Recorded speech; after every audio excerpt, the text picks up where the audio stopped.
Yo, what up, street dogs? There, Kim. Right, another terrible thought. So this one is about self-confidence. So whenever I look at a Mercedes Maybach or a Rolls Royce, it's very interesting. It's like very upright and tall looking and very well poised, straight back, straight lines and edges, Pantheon grill, whatever.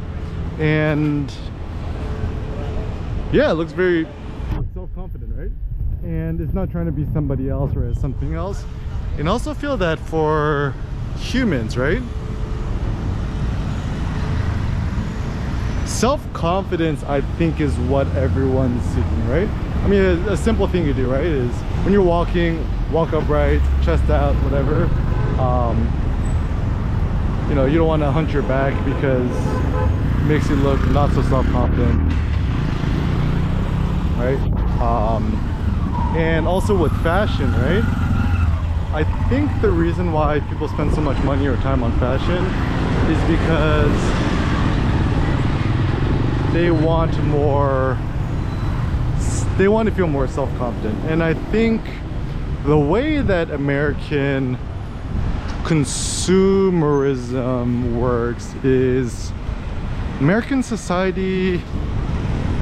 So okay, contrary to popular belief, right? Americans are actually very self-conscious and not self-confident at all. Like even think about Kanye's line, right? It's like, I promise I'm so self-conscious, couldn't actually see me without one of my watches.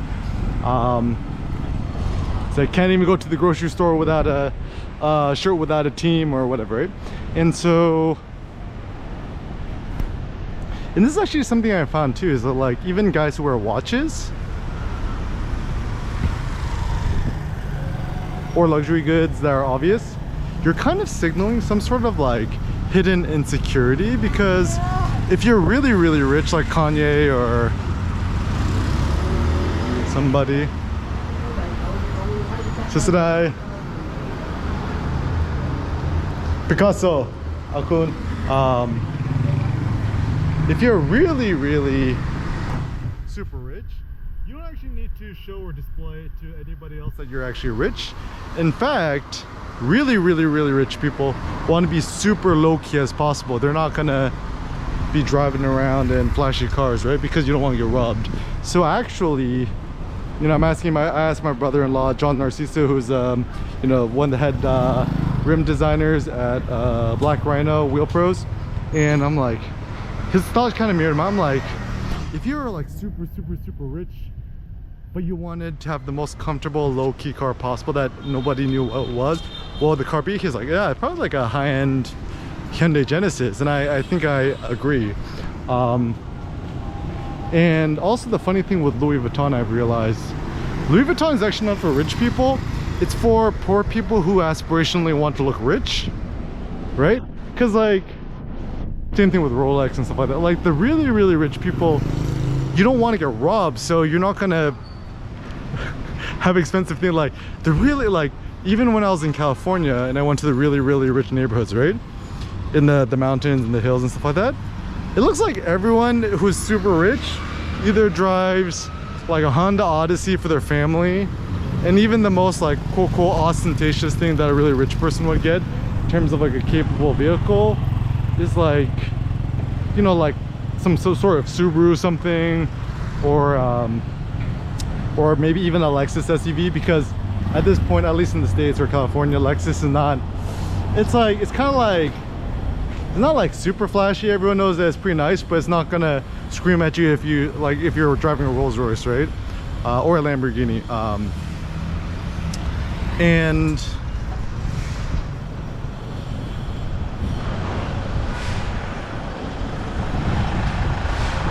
so the question is, how does one become more self-confident, or why become more self-confident? I think confidence means like confidence, which means with faith. And so if you're self-confident, that essentially means you have faith in yourself, right? And self-faith is a good idea, because if you want to attempt great things in life, right, you need to have faith that you can actually do it. Like, even one thing I've discovered when I'm like powerlifting and stuff like that, right, is that if you really want to attempt a new 1 rep max and actually achieve it,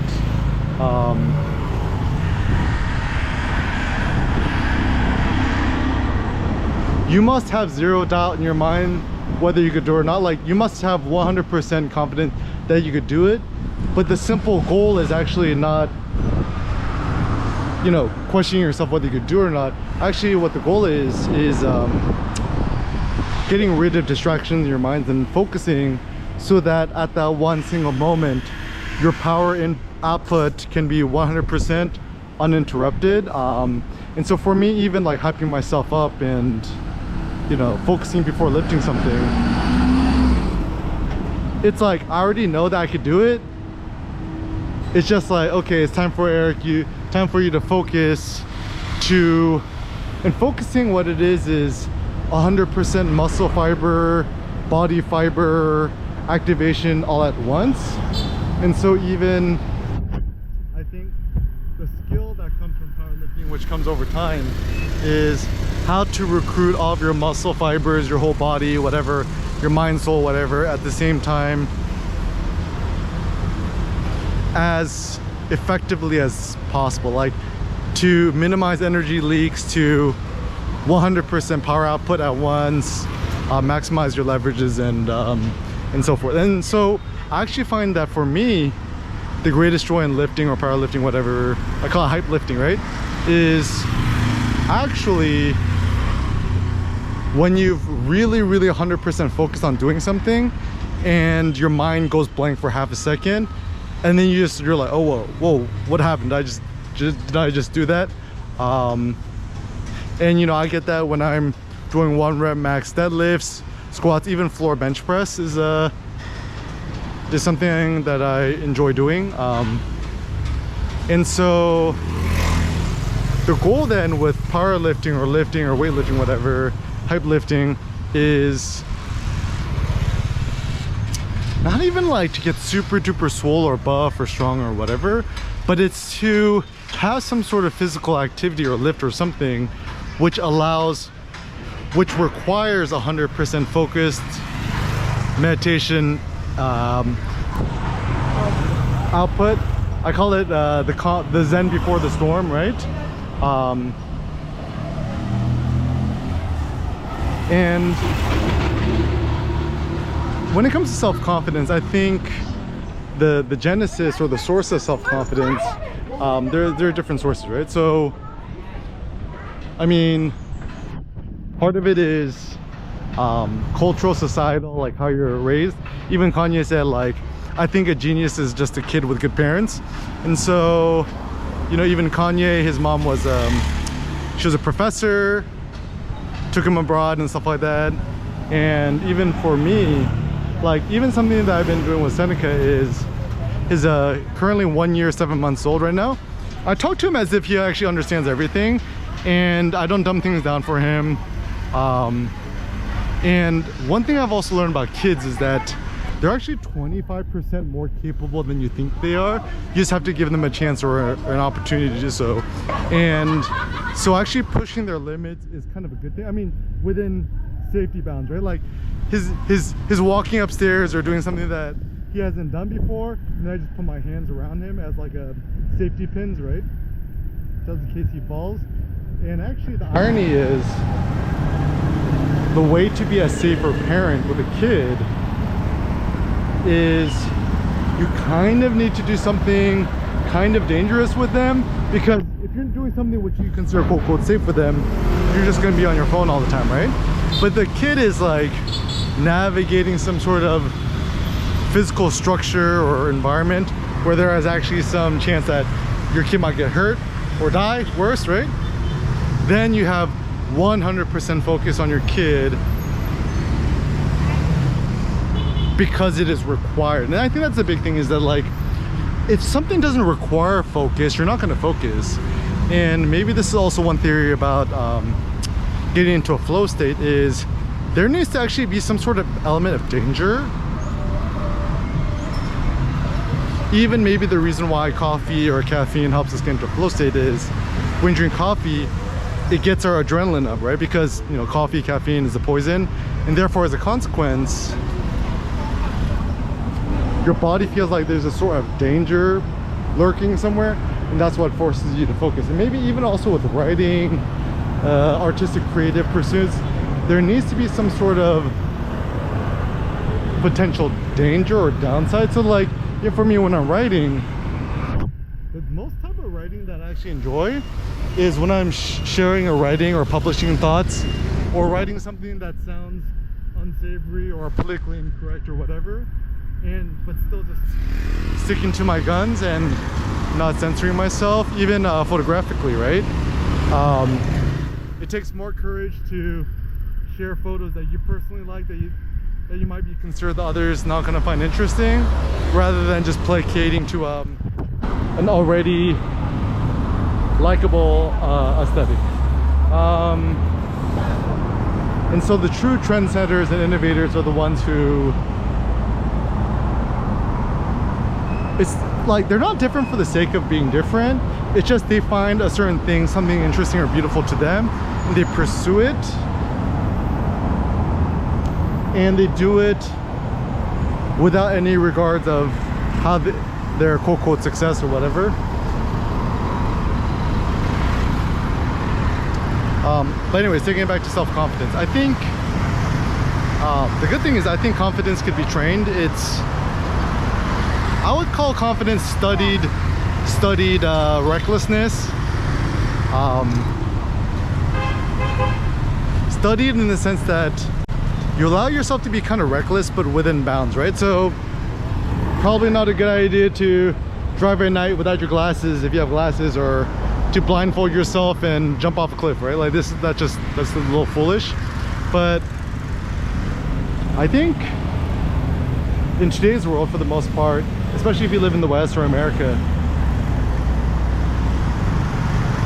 everyday life is actually really predictable and too safe. And actually my thought is the reason why people are so bored and depressed or whatever is that there's actually a lack of challenge and difficulty in everyday life. You know, consider if you're some sort of tech worker or Silicon Valley person, you know, you probably got a healthy paycheck, blah blah, and the work is more drudgery and pain and annoyance rather than real sorts of danger. And so that's why I find that street photography is so great for me, because there is actually an element of risk that you might piss somebody off, right? Or get into altercation, whether physical or verbal, and that's what makes this so enjoyable. So then the goal in life is not like conflict avoidance. It's more of just pursuing the thing that you love, in spite of the fact that it might cause some sort of conflict, right? And maybe the question then is self-confidence towards what ends, right? Like, is there a social economic benefit to self-confidence in the individual? So for me, I would rather be foolishly self-confident and happy rather than being too overly cautious and prudent and be miserable. And I think also like certain things like this is where I study stoicism or taking on more asceticism is useful, because I know if I could go totally broke or whatever, like it's not gonna, like I grew up poor, so it's not something that scares me. It's knowing what your ultimate downside might be. And also currently I almost spent money on nothing, but you know, got mucho dinero in speculative investments and US dollars in the bank and stuff like that. And so, you know, Nassim Taleb calls it FU money, right? Or I think Dr. Dre calls it fuck off money, is that you got enough money that you could just kind of fuck off for a long time, not do nothing, and then you don't have to worry about just paying the bills and stuff like that. But anyways, and so what financial independence is, it's not even having X amount of money, It's more of like when you're in a position where you could totally become financially destitute and you could still be happy and truck on doing whatever you do. So to me, financial independence is kind of more of a mental thing, because no matter how rich you are, unless you have the correct mental structure, you ain't ever gonna feel financially secure. So for example, let's say your net worth is $1 million, right?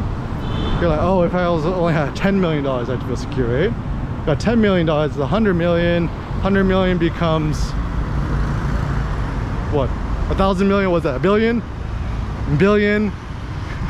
You don't want to be like a billionaire, right? You have $1 billion, go to McDonald's, you buy a hamburger, and then boom, you're not a billionaire anymore. You're only a 999 millionaire. So a multi-billionaire. Then what, you want to become a centibillionaire? You want to become a trillionaire, right? So there's no end to our limits. Even the Stoic philosopher Seneca, not my kid, said to his friend Lucilius, set a definite end to your gettings. Like, no matter how much corn piles you store up from Africa, you ain't finna never have enough, okay? So then how come, and then Seneca also has an interesting idea, right? Is like, how come, like, everyone always thinks that they're not rich enough, right? How come nobody ever thinks I might already be too rich, right? Like, that's never a thought. And also the funny thing is, I've learned is from the people I've met who are actually super rich and successful, they never call themselves rich or successful. They're like, oh, you know, I'm living very comfortably, or I'm lucky, or whatever, right? No one's allowed to be like, I'm rich as fuck, right? Like, be like Dr. Dre, I'm rich as fuck, and back to work, right? So personally speaking, I feel rich as F. Maybe objectively I'm not as rich compared to, let's say, Jeff Bezos or Kanye, but once again, I think it's kind of a mindset thing, and comes with, you know, good sleep, good rest, good digestion, eating well, eating a lot of meat, working out, powerlifting, hitting new peers, having a sense of growth. I think is actually something that's actually super essential in life. So even something I've discovered is, and then this is the reason why I love powerlifting so much, is that I have superseded all of my physical strength markers by a massive margin. So for example, like a few days ago, I deadlifted, I think what, 551 pounds? What was that, 250 kilos? Yeah, I'm like what, 160 pounds, 165 pounds, I'm not sure, like around 5'10", 5'11". I'm not even sure what that is my body weight. I need to do the math later. But when I was back in the States, right, my goal for so long is, oh, I want to hit the 5-plate deadlift, which is what, 495 pounds or something, 500 pounds. You want to break the 500 pound barrier, and bro, I'm like already at 550 pounds. Like, that's crazy. And so now 600 seems within reach, 700, 800, 900, 1,000, whatever, right? And I think also with self-confidence, it kind of comes from thinking very long term. So think about it this way, like if you want to get super duper strong or swole, whatever, right? Everyone always thinks about the overnight transformations or whatever, but if you do the Kaizen approach, right, where you improve just a little bit day over day or week over week, right? If you can increase your 1 rep max in your deadlift, but let's say 5 pounds every single week, right? That's 2.5 pound little potato chip on each side. It's like you're roughly adding, in theory, right? You could roughly add 250 pounds to your deadlift every single year, right? And let's say you start off at 0 pounds.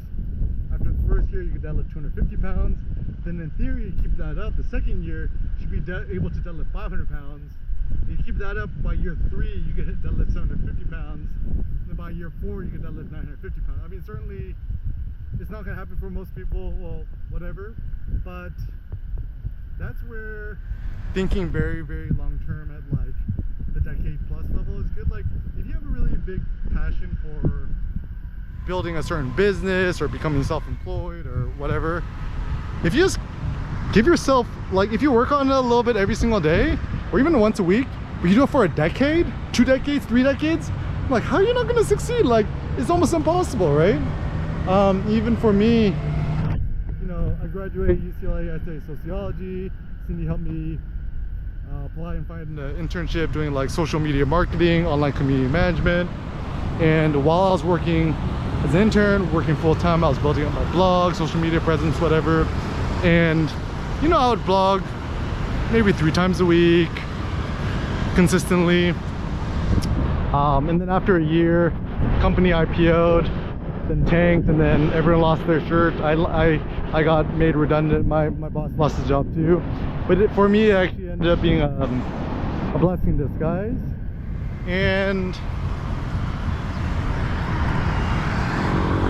it's also like with self-confidence, it's almost like you become a little bit indifferent whether you succeed or fail. Like even when I'm like, okay, I'm gonna try this street photography thing full-time and teach workshops or whatever, or sell t-shirts, or I don't know, I'll figure out something, right? I wasn't 100% sure how it would go, but I'm like, okay, it's either now or never, and I'm gonna give it my all. And as a consequence, you know, I gave it my all, right? And you kind of have the fire up your asshole, right? Because I had pretty much like no money in my savings. And I was able to succeed, right? Fortunately. But even if I didn't succeed, I'd be able to go to sleep, rest, death, whatever, knowing that at least I gave it my all. And this is also the same thing with the gym, is that if you had 100% focus, you gave it your all, you failed, you missed the attempt, it's almost not that big of a deal. It's like, oh, that's cool, you know, I'll just take a week off, eat a bunch of meat, get some all-you-can-eat shabu-shabu, now I'll try again. And so to think of the daily perspective is kind of not good. I prefer to think more at least the week level. Like if I have one good day a week, to me that's, my life is good, right? Or even one good day every 2 weeks or a month or a year, right? Even in photography, if you can make one photo once a year that you're really proud of, I think you're kind of doing your job as a photographer. And then, you know, considering, let's say you shoot photography for 30 years. If you have 30 really phenomenal images at your death portfolio, you've superseded most photographers. Like even Henri Cartier-Bresson, who's like the greatest photographer of all time, you only probably know him for like 3 of his pictures, you know, Jumping Puddle Man, Bicycle Photo, and etc. So with self-confidence, know that failure and success is not really, doesn't really matter. What really matters more is enthusiasm, time, effort, and not being afraid to fail.